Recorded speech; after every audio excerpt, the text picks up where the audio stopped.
Assalamualaikum warahmatullahi wabarakatuh. Waalaikumsalam. Waalaikumsalam warahmatullahi wabarakatuh. Selamat pagi. Sekarang pertemuan ke-11 ya. Mana sudah pada bangun ini?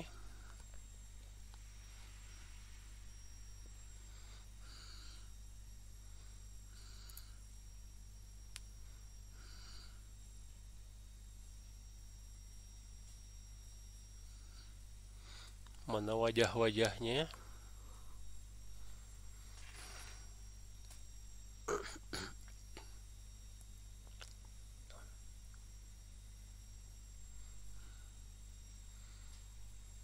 Oh, baru pada muncul. Ya,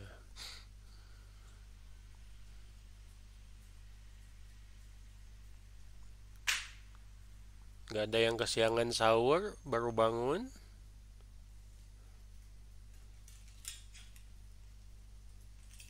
Sehat-sehat saja. Alhamdulillah, Pak.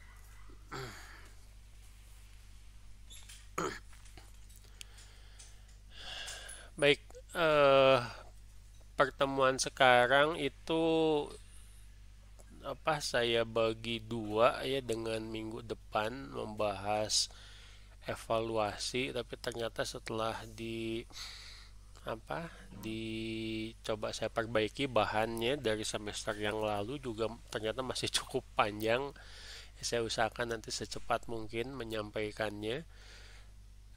Ini adalah bagian dari siklus ya dalam proses perancangan interaksi, termasuk juga dari pemanfaatan konsep user experience, memanfaatkan user center design. Anda sudah merancang ya, misalkan tugas berapa kemarin? Tugas 3 ya, merancang paper prototyping, lalu eh, membuat produk ya, dan produk itu juga harus diuji ya, dievaluasi dengan beberapa metode yang memang umum digunakan. Jadi kalau Anda melihat tugas akhir misalkan terus judulnya ada kata evaluasi atau pengukuran lalu disambung dengan kata usability atau mungkin juga user experience ya oleh kakak-kakak Anda yang mungkin sekarang juga sedang mulai buat proposal tugas akhir ataupun yang sudah lulus. Itu titik beratnya pada kuliah dua pertemuan ini, pertemuan ke-11 dan pertemuan ke-12.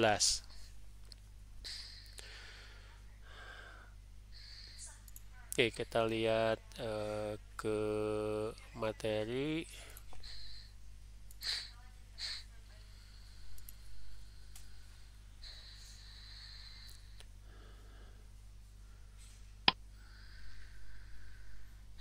Ya, usability evaluation ya. Jadi ya mungkin mirip-mirip dengan kondisi Anda saat kuliah sekarang. Ya, evaluasi itu perlu untuk memastikan kualitas, untuk memastikan apakah rancangan desain sistem aplikasi itu memang bisa diterima dan dimanfaatkan oleh user ya. Kenapa misalkan mahasiswa itu mesti ada UTS, mesti ada UAS, mesti ada seminar, sidang TA ya, ujian ini, ujian itu, tugas dan seterusnya, yaitu bagian dari evaluasi. Bagaimana dengan sistem aplikasi yang berkaitan dengan interaksi manusia komputer ya sama, dievaluasi untuk memastikan bahwa tingkat usability-nya itu bagus ya, baik. Jadi ini beberapa alasan. Jadi apa sih, kita mulai dengan apa yang disebut sebagai evaluasi ya. Jadi evaluasi itu adalah bagian integral dari proses desain. Artinya tidak terpisahkan dari yang namanya proses desain. Evaluasi melibatkan pengumpulan dan analisis data tentang user experience ya ketika mereka berinteraksi dengan artefak desain. Artefak ini adalah hasil atau produk desain dari Anda sebagai developer user interface. Ya, bentuknya macam-macam, bisa aplikasinya, bisa komponennya, bisa sketsa atau prototype yang Anda buat ya. Jadi tujuan dari evaluasi itu adalah meningkatkan desain artefak. Ya, artefak macam-macam yang Anda lihat itu artefak semua di user interface. Anda nanti akan merancang, misalkan, Pak, saya punya ide nih untuk untuk tugas paper prototyping supaya nanti lebih menarik untuk anak-anak SD. Saya akan membuat semacam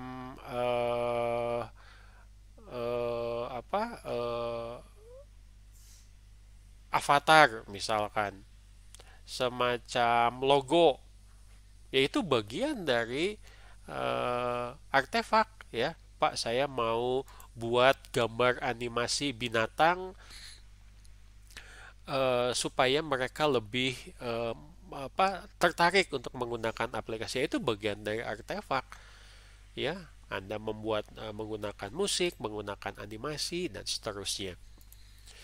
Kenapa harus dievaluasi? Ya, jadi yang namanya user experience atau pengalaman pengguna itu tentu saja melibatkan semua aspek interaksi pengguna dengan produk.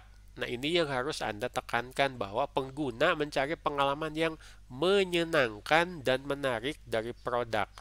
Kalau tidak menyenangkan, tidak menarik, produk tidak akan digunakan. Artinya aplikasi Anda atau mungkin website yang Anda rancang atau game yang Anda buat itu tidak akan digunakan.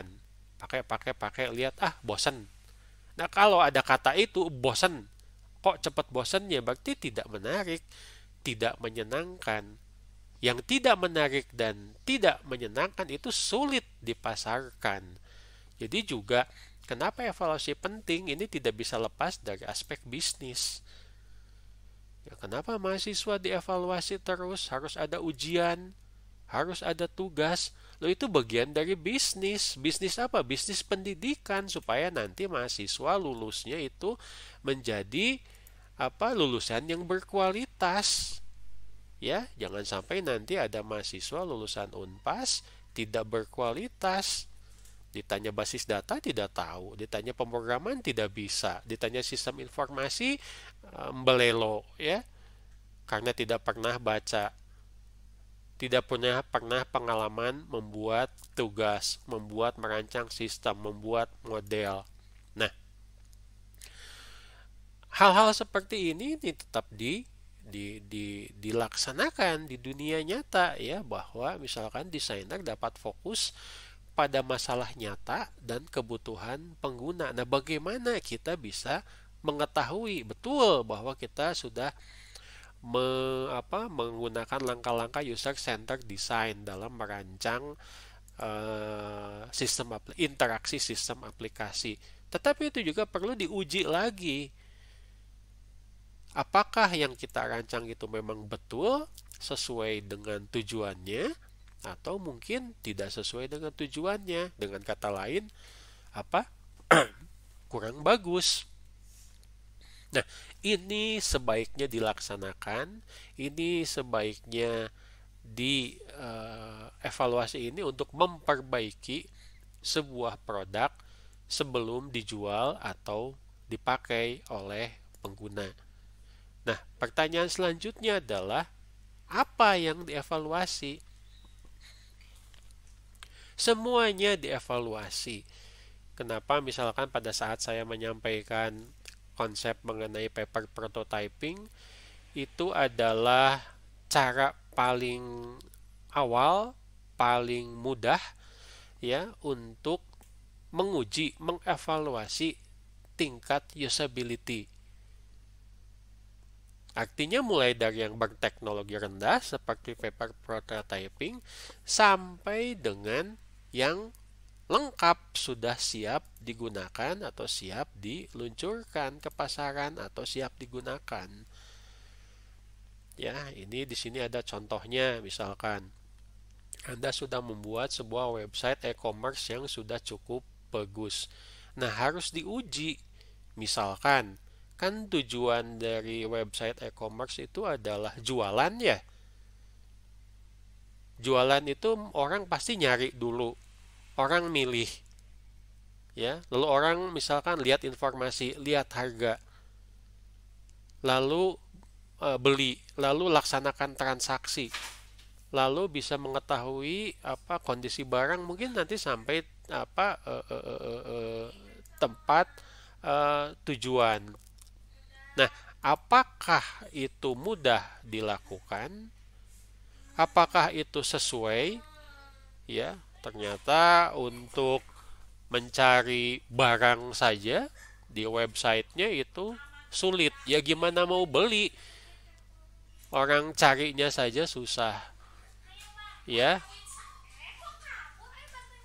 Anda bisa bayangkan misalkan contoh sederhana saja di dunia nyata. Anda masuk ke supermarket. Terus di supermarket tersebut penyusunan barangnya tidak bagus. Bagaimana mungkin Anda bisa dengan mudah belanja jika cari barangnya saja itu sudah sulit ya. Anda datang masuk ke supermarket cuma mau beli kecap misalkan. Waduh, itu nyarinya sulit sekali, tidak ada petunjuk, tidak di digandeng.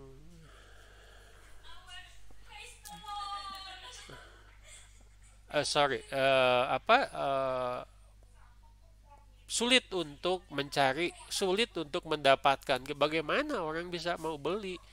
Ya, tidak semuanya yang mau beli itu ngotot gitu loh, nyari dari ujung ke ujung. Ada yang baru lihat saja sudah susah, ya sudah keluar. Dan kebanyakan seperti itu. Bagaimana pada saat kita menerjemahkan itu dalam e-commerce sama. Yang satu dunia nyata, yang satu dalam bentuk digital. Ya, sama seperti kita berinteraksi menggunakan media sosial. Anda mengeluarkan kata-kata yang misalkan tidak sopan, itu bisa membuat orang marah, baik secara langsung maupun dengan perantaraan media sosial. Ya, hati-hati makanya dalam interaksi. Itu adalah mencontoh dari kondisi dunia nyata. Oke, selanjutnya adalah kapan harus dilakukan evaluasi. Tahap dalam siklus hidup produk perangkat lunak ketika evaluasi berlangsung tergantung tentu saja dari jenis produk dan proses pengembangan yang dilaksanakan. Mungkin ada yang konsepnya baru, ya, mungkin ada yang peningkatan dari produk yang sudah ada. Misalkan ada sistem aplikasi versi 1 mau dirancang menjadi versi 2. Nah, ini beda ininya. Cara evaluasinya. Ini berkaitan dengan tuntutan produk di pasar yang berubah dengan cepat. Jadi, salah satu tujuan evaluasi ini adalah satu, memenuhi kebutuhan saat ini dan juga akan memprediksi kebutuhan yang akan datang. Jangan sampai Anda membuat sebuah aplikasi yang baru berapa bulan atau mungkin 1-2 tahun dipakai lalu sudah obsolete, sudah tidak bermanfaat, sudah ketinggalan zaman. Ya. Baik. Jadi kita sudah tahu apa yang dimaksud dengan evaluasi, ya, tujuan evaluasi, manfaat, dan kapan harus dilaksanakan. Kalau lihat dari waktunya, ini ada dua macam, ya, ada evaluasi formatif, ada evaluasi sumatif. Nah, evaluasi formatif itu adalah evaluasi yang dilakukan selama desain. Ya, jadi ini masuk dalam tahapan-tahapan user-centered design.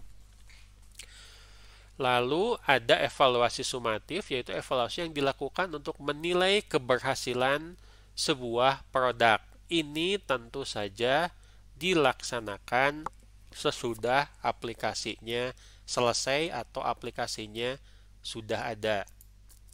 Kenapa? Misalkan penelitian-penelitian tugas akhir mahasiswa teknik informatika yang pakai judul evaluasi usability itu biasanya pakai studi kasus.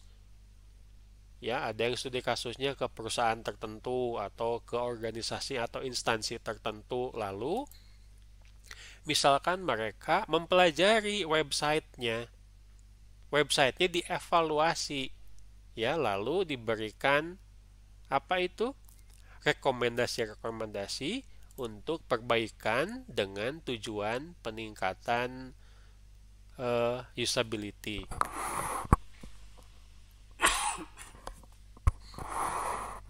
Ya, selama saya membimbing itu ada beberapa yang meneliti situ, ya, ada yang meneliti websitenya PT Pos, terus ada yang meneliti website kemarin tuh dinas pendudukan gitu, kalau kependudukan, ya, Disduk Capil itu kalau tidak salah. Nah, banyak sekali case di mana Anda bisa memanfaatkan evaluasi usability dengan studi kasus tertentu, ya. Jadi Anda nanti ada beberapa metode yang bisa digunakan. Baik, tujuan dari evaluasi ini adalah yang pertama itu menilai sejauh mana fungsi sistem aplikasi dapat bekerja. Contoh sederhana, ya, fungsinya untuk ngeprint, bisa nggak ngeprint, ya, sederhana, ya, cuma fungsinya jalan atau tidak. Lalu juga menilai efek antarmuka atau user interface kepada pengguna. Ini mudah dipelajari tidak? Mudah dimengerti tidak? Mendukung tugasnya tidak? Tentu saja dengan menggunakan kaidah-kaidah usability. Dan terakhir adalah mengidentifikasi masalah spesifik yang terjadi dalam interaksi. Sebetulnya apa yang jadi masalah? Ya, setelah diukur misalkan, ya, kenapa ini tingkat learnability-nya rendah? Tingkat untuk kemudahan dipelajarinya rendah. Ternyata misalkan si website atau aplikasinya itu tulisannya terlalu kecil sehingga sulit dibaca. Sulit dibaca, ya sulit dipelajari. Bagaimana mungkin misalkan Anda membuat sebuah tulisan tugas, ya, dengan menggunakan font yang sangat kecil. Sementara dosen-dosennya di sini itu rata-rata sudah pakai kacamata. Pada saat menerima tugas Anda itu bacanya saja sudah susah. Bagaimana dosen mau menilai kalau bacanya saja sudah susah? Ya, suruh tulis pakai tulisan tangan, tidak terbaca. Nah, itu sudah identifikasi masalah spesifik. Ya, sama seperti di kehidupan nyata. Bahwa misalkan Anda harus membuat sebuah aplikasi yang mudah dibaca, istilah-istilahnya mudah dimengerti, ya. Itu adalah tujuan evaluasi, ya. Yang utama ada 3. Nah, perancangan evaluasi atau metode untuk melakukan evaluasi yang umum digunakan, yang populer digunakan, ini ada 3. Jadi kalau Anda nanti mau ada yang bertanya, Pak, kalau melakukan evaluasi untuk penelitian, ini 3-tiganya harus dipakai? Tidak. Saya ulangi, tidak. Ya, Anda boleh memilih salah satu saja. Saya sebutkan ini yang cukup populer, tiga ini banyak digunakan, tapi tidak perlu semuanya ya. Jadi kalau Anda nanti mau bikin tugas akhir, tiga-tiganya dipakai untuk sebuah studi kasus, itu sama saja Anda membuat 3 tugas akhir. Ya, jangan salah paham ya. Anda silahkan memilih satu yang menurut Anda cocok dengan studi kasusnya. Yang pertama adalah cognitive walkthrough. Yang kedua adalah heuristic evaluation. Yang ketiga adalah review-based evaluation. Untuk yang ketiga ada yang menyebutnya juga model-based evaluation. Jadi kalau cognitive walkthrough itu apa ya? Siapa yang pernah nonton ini, penggemar game, suka nonton cara menyelesaikan sebuah game di YouTube misalkan. Itu istilahnya adalah walkthrough. Ya, bagaimana Anda langkah-langkah dari awal sampai akhir. Siapa yang suka main game nih? Muhammad Alwi suka main game? Ya, saya yakin ya. Minimal Anda pasti baca cari-cari informasi mengenai bagaimana misalkan game itu bisa diselesaikannya. Itu disebutnya walkthrough. Nah, di sini istilahnya adalah cognitive walkthrough. Bagaimana pengguna dengan menggunakan kognisinya ini menggunakan sebuah sistem aplikasi. Yang kedua adalah heuristic evaluation. Evaluasi heuristik. Heuristik itu evaluasi menyeluruh. Nanti kita lihat ada komponen-komponen, ada 10 komponennya kalau tidak salah untuk melakukan evaluasi. Nah, yang terakhir ini adalah evaluasi menggunakan model atau menggunakan review. Review itu adalah ulasan kali ya dari para ahli. Baik, kita lihat satu-satu yang 3 tersebut. Yang pertama adalah cognitive walkthrough. Ini diusulkan atau dibuat oleh Paulson tahun 1994. Terutama karena namanya juga kognitif ya, berkaitan dengan keilmuan. Jadi terutama dititik beratkan pada aspek pembelajaran ya, kemudahan dipelajari, yaitu learnability. Nah, biasanya hasil rancangan sistem aplikasi dievaluasi menggunakan cognitive walkthrough ini dibantu oleh ahli psikologi kognitif. Jadi Anda sebagai seorang desain harus mengidentifikasi masalah potensial dengan menggunakan prinsip-prinsip psikologi. Nah, ada yang namanya formulir atau item-item yang digunakan untuk membantu analisis. Ya, item-item itu adalah isian-isian yang harus dinilai berkaitan dengan kognitif para pengguna yang menggunakan sistem aplikasi tersebut. Nah, syaratnya bagaimana? Biasanya cognitive walkthrough ini boleh sistem yang lengkap atau cukup prototipenya saja.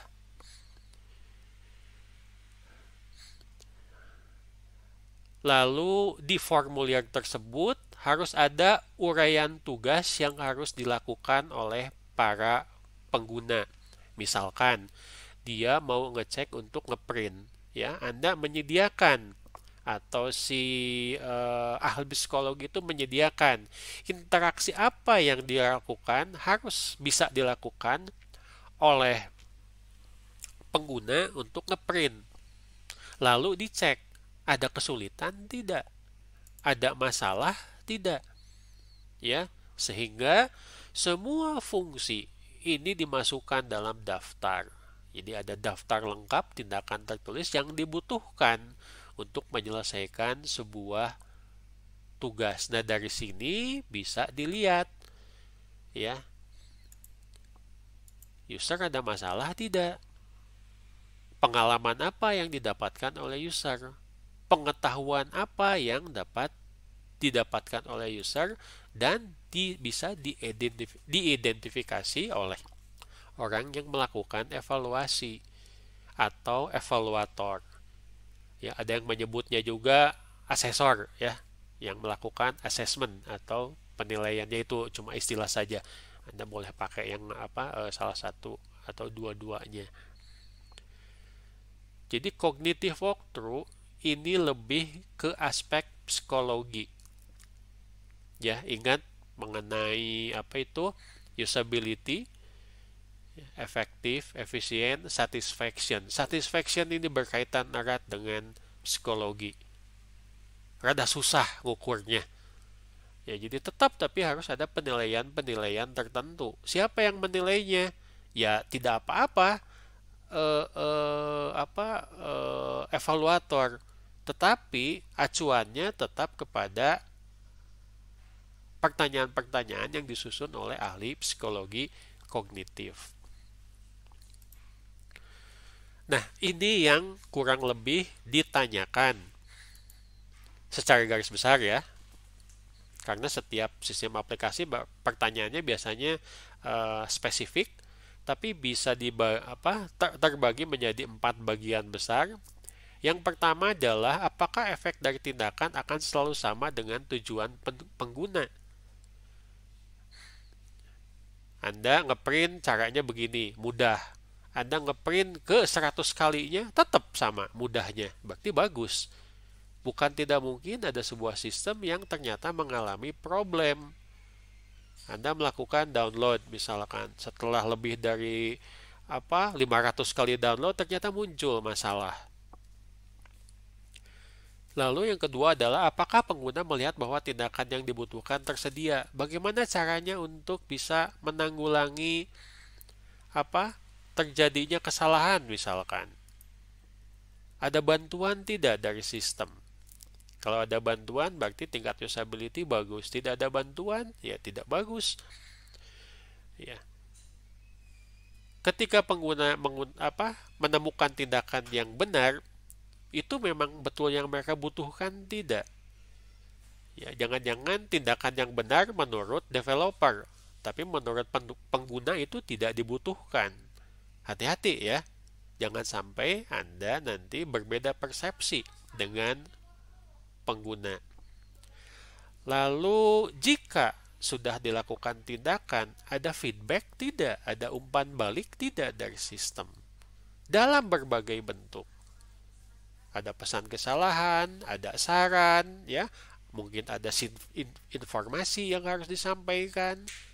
Ya, Anda sedang ngetik misalkan, mendadak operating system Anda ngasih tahu ada ada email masuk. Padahal email dengan aplikasi yang Anda sedang pakai itu berbeda. Tapi ternyata itu akan mempermudah Anda ya mengetahui informasi terkini dari sistem operasi dan sistem aplikasi yang sedang digunakan. Nah, pertanyaan ini dibuat menjadi sebuah list ya, daftar pertanyaan, disesuaikan dengan aplikasinya, lalu ditanyakan kepada pengguna. Setelah mendapat jawabannya, ya dinilai, terutama evaluator atau asesor dapat menemukan masalah, ya, lalu apa masalahnya, lalu buat laporan. Nah, masing-masing evaluator, tentu saja kalau lebih dari satu ya, itu mengumpulkan semua laporannya dan menentukan priority dari sebuah masalah. Mana masalah yang memang urgen, yang sangat penting, yang harus segera diselesaikan. Berkaitan misalkan dengan fungsi, berkaitan dengan tingkat usability, atau mungkin ada masalah yang istilahnya cuma kosmetik saja. Ternyata masalahnya cuma penampilan saja. Ya, ada button yang besarnya tidak sama. Ya, itu harus diperbaiki. Ya, tapi tingkat urgensinya mungkin berbeda dengan masalah yang berkaitan dengan fungsi utama untuk membantu pengguna. Oke, itu cognitive evaluation ya. Sekarang kita ke yang nomor 2, heuristic evaluation atau evaluasi yang heuristik menyeluruh. Ini dikembangkan oleh Jacob Nielsen dan Rolf Molich tahun 90-an juga kalau tidak salah, ya awal 90-an. Adalah metode untuk menyusun penilaian terhadap sistem dengan menggunakan serangkaian metode praktis yang cukup sederhana dan cukup umum untuk mencapai tujuan evaluasi. Ya, evaluasi heuristik ini biasanya dimulai bahkan dari spesifikasi desain dari awal. Tidak harus nunggu jadi prototype, tidak harus nunggu jadi sistemnya sudah selesai, meskipun tetap bisa digunakan. Kalau tadi kita melihat yang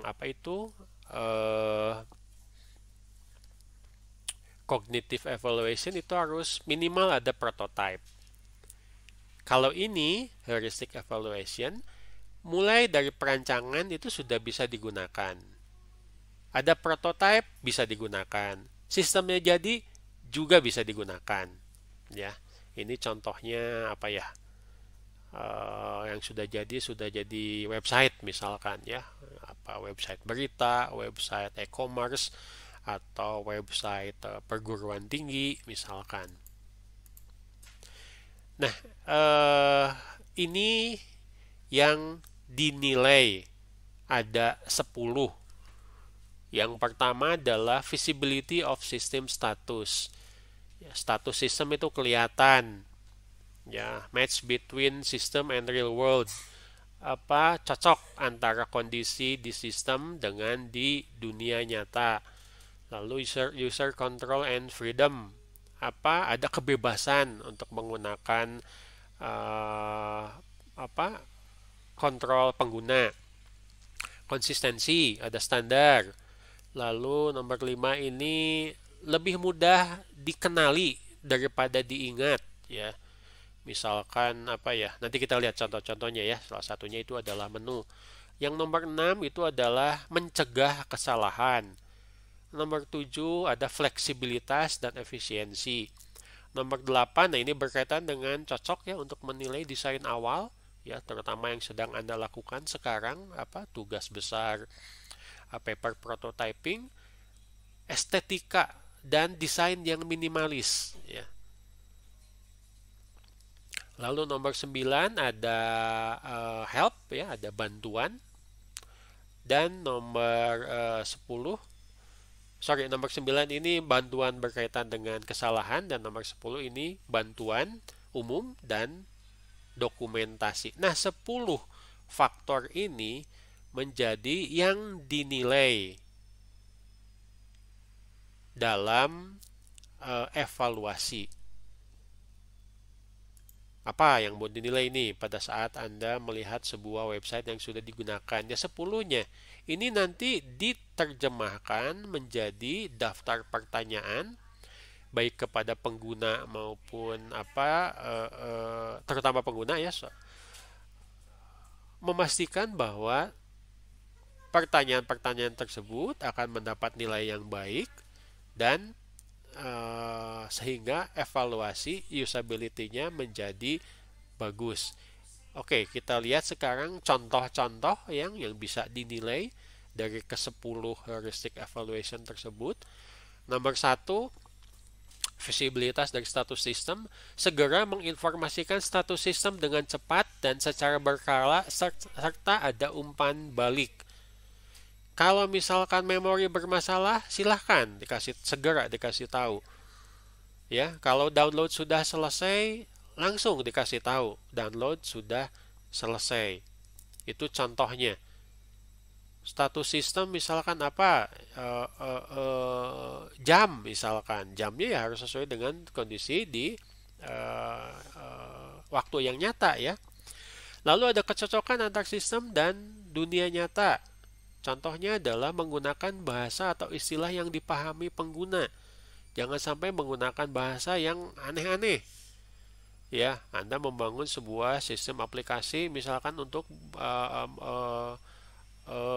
membantu akunting di sebuah perusahaan. Ya, wajarnya itu adalah menggunakan istilah-istilah akunting ya, jangan menggunakan istilah-istilah informatika untuk fungsi-fungsi utama dari sistem aplikasi tersebut.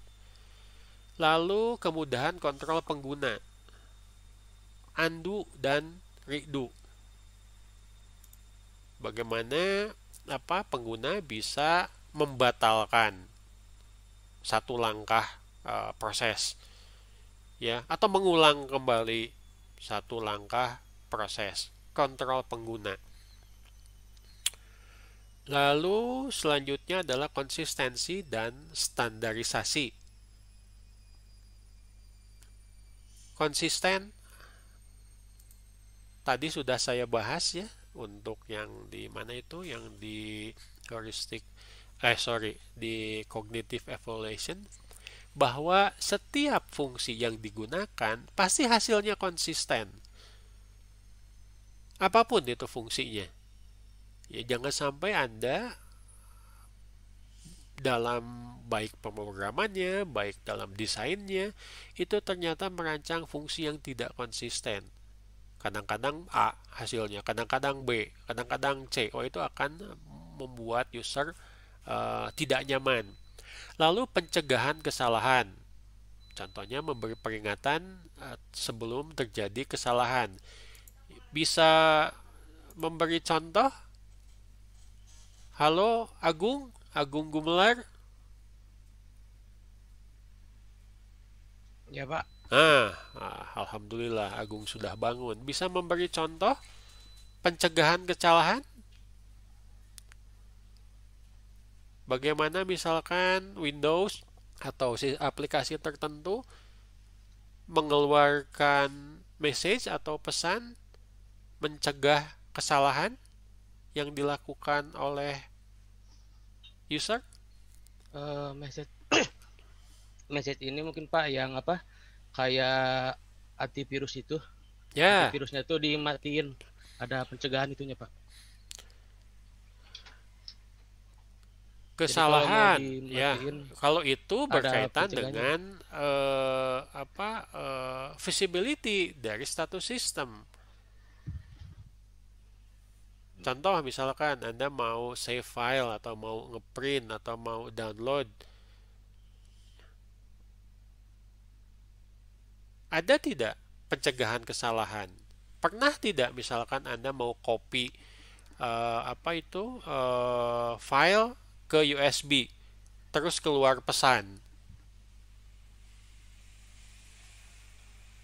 Ada sih Pak. Apa kira-kira yang pernah Anda terima pesannya dari sistem operasi?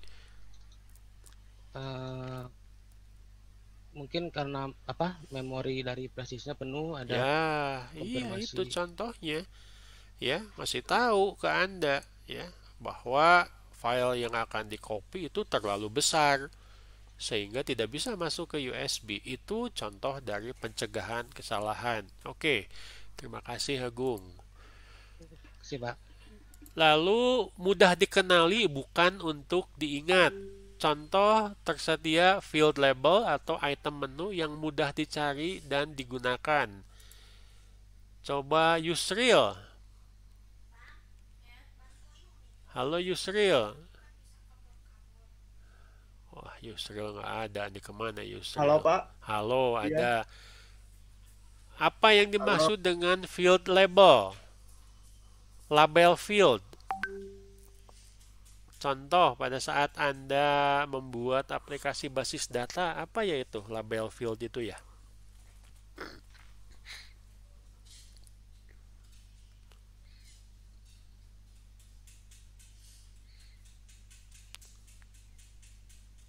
Wah, hilang lagi nih, kemana nih? Ada yang bisa bantu saya memberi contoh? Ada Pak, ada Pak. Contohnya? Label field? Field label? Anda mau mengisi isian formulir digital. Ternyata ada bantuan.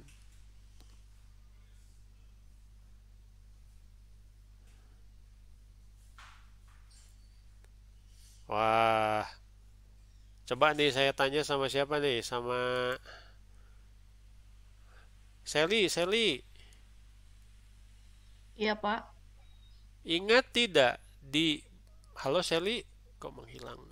Iya. Ya, ingat tidak pada saat Anda mau mengisi tanggal menggunakan database? Itu ada bantuan apa ya yang mempermudah?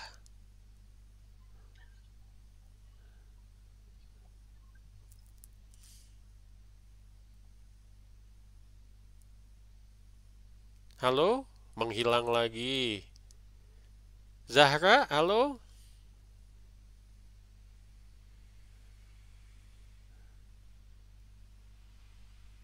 Zahra Dwi? Iya, Pak. Mendengar barusan pertanyaannya? Koneksinya kurang stabil, Oh, Bapak. koneksinya kurang stabil. Siapa yang bisa bantu? Contoh Itu pada sudah saat Anda mau mendekatkan pointer Anda ke sebuah label database, biasanya ada apa ya? Tidak cukup hanya dengan adanya teks, tetapi juga labelnya dikasih nama. Nih, saya misalkan dipakai Zoom. Di Zoom ini ada tulisan stop share. Pada saat pointer didekatkan ke tombol stop share, ya, dia keluar label stop share dalam kurung Alt S. Artinya apa? Bukan cuma mudah dikenali, tetapi juga berkaitan dengan nomor 7, fleksibilitas dan efisiensi penggunaan. Sudah dikasih label, dikasih tahu. Ya, selain diklik juga bisa menggunakan shortcut. Yaitu shortcut itu masuknya fleksibilitas. Lalu yang kedelapan adalah desain yang estetis dan minimalis. Estetis apa? Estetika berkaitan dengan keindahan, ya, enak dilihat, ya. Kalau minimalis,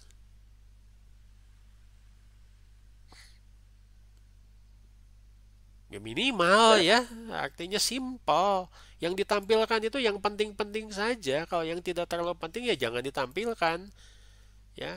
Kalau disembunyikan juga tidak apa-apa. Bagaimana misalkan Anda bisa melihat contoh-contoh di web, menu-menu yang jarang digunakan itu biasanya disembunyikan. Dalam rangka apa? Minimalis. Lalu yang kesembilan adalah berkaitan dengan kesalahan, ya. Bagaimana sistem bisa membantu pengguna memahami kesalahan yang terjadi itu apa, lalu menyelesaikan kesalahan tersebut. Harus menggunakan kata-kata dan bahasa yang mudah dimengerti oleh pengguna. Ya, mendadak misalkan browsernya tidak jalan, Anda mau pakai, ya, pengguna bingung kan, apa yang masalah dengan browser?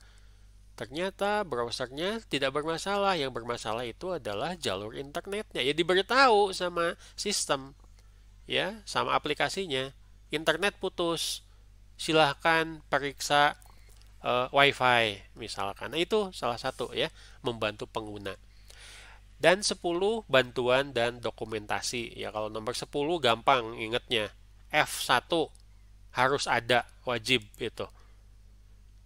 Meskipun tidak selalu tombolnya F1, ya, mungkin juga tombolnya itu adalah link ke website khusus help. Ya, contohnya adalah produk-produk Microsoft, ya. Dia punya help yang ada di dalam sistem aplikasi, tapi juga dia punya help yang dalam bentuk website. Untuk nomor 10 itu nanti ada pertemuan khusus, ya. Pertemuan ke 13 atau 14. Jadi yang 10 itu masuk ke heuristic evaluation. Anda nanti akan menilai, ya, tingkat keparahan setiap masalah kegunaan berdasarkan 4 faktor.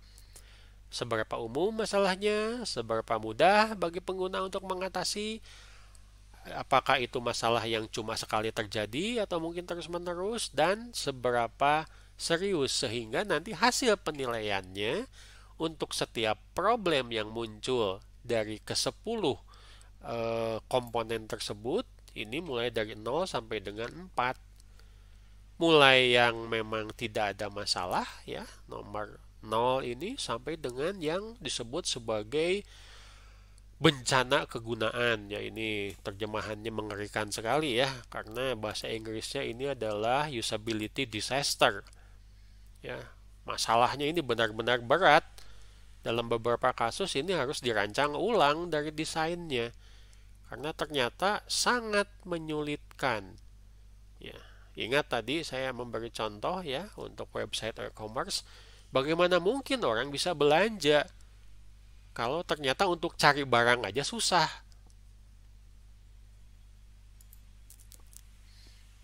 Itu sudah termasuk disaster ya. Atau misalkan ada kaidah-kaidah yang tidak sesuai. Ada barangnya tapi ternyata informasinya tidak lengkap. Harganya juga tidak jelas. Oke. Ada skalanya untuk heuristic evaluation. Nah, biasanya yang menggunakan ini sebagai penelitian juga tidak bisa lepas dari pemanfaatan pengukuran statistik ya untuk mengukur skala heuristic evaluation. Nah, sekarang kita ke yang terakhir nih ya, review based evaluation atau model based evaluation. Ini memanfaatkan literatur dari hasil penelitian untuk mendukung atau menolak bagian dari desain. Ya, menurut penelitian kalau ya pengukuran bagian A-nya misalkan itu kurang bagus, ya kita gunakan. Ya. Lalu perawatan diperlukan untuk memastikan hasil yang dialihkan untuk atau dibuat untuk desain baru atau versi baru. Ada beberapa yang menggunakan evaluasi berbasis model. Ya. Jadi untuk review based evaluation ini ada beberapa model yang bisa digunakan. Misalkan model kognitif ya. Lalu ada juga yang namanya desain pemikiran atau design thinking. Tetapi dari sekian banyak, yang paling populer, yang paling banyak digunakan untuk review based evaluation atau model based evaluation itu adalah GOMS. GOMS itu singkatan ya dari goal, operator, method, dan selection. Jadi ini GOMS model biasanya. Ini adalah notasi analisis tugas untuk pengetahuan prosedural yang dibuat oleh CARD. Nah, evaluasi berbasis model ini biasanya dilakukan untuk sistem yang sudah jadi, yang sudah masuk tahap implementasi.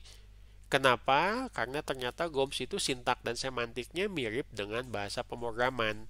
Dengan kata lain, mirip dengan algoritma pemrograman, tetapi menggunakan komponen interaksi. Mengasumsikan arsitektur kognitif yang sederhana, ya. Kita mengingat ini komponen model prosesor, human processor. Ingat awal-awal kuliah ya, kita belajar mengenai human processor berkaitan dengan pendengaran, berkaitan dengan penglihatan, berkaitan dengan tekanan ya, menggunakan tangan. Ini dijalankan juga bisa dalam simulasi ya.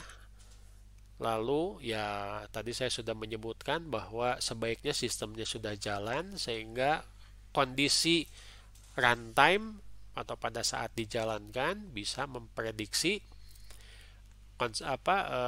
nilai-nilai dari usability. Nah, ini paling saya belum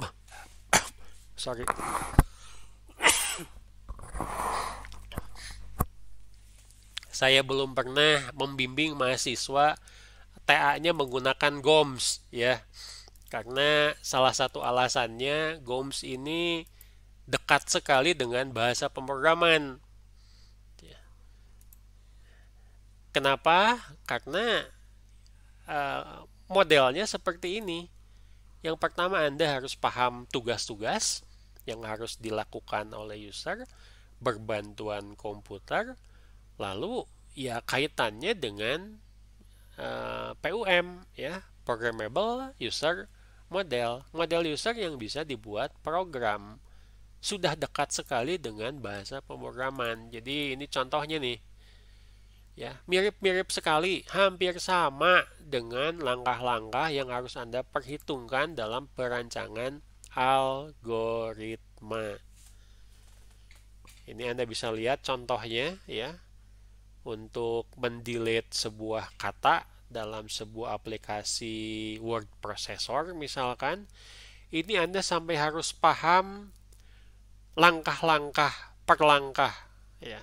Persis sama dengan algoritma, mulai dari memilih kata ya, lalu membuka menu ya, lalu memilih fungsi atau juga alternatifnya ya, memilih kata, di blok katanya, lalu tekan tombol delete. Ini menjadi kompleksitasnya lebih tinggi dibandingkan dengan evaluasi-evaluasi sebelumnya. 1, Anda harus paham algoritmanya. 2, Anda paham tujuannya. 3, Anda paham bagaimana itu dikaitkan dengan human processor.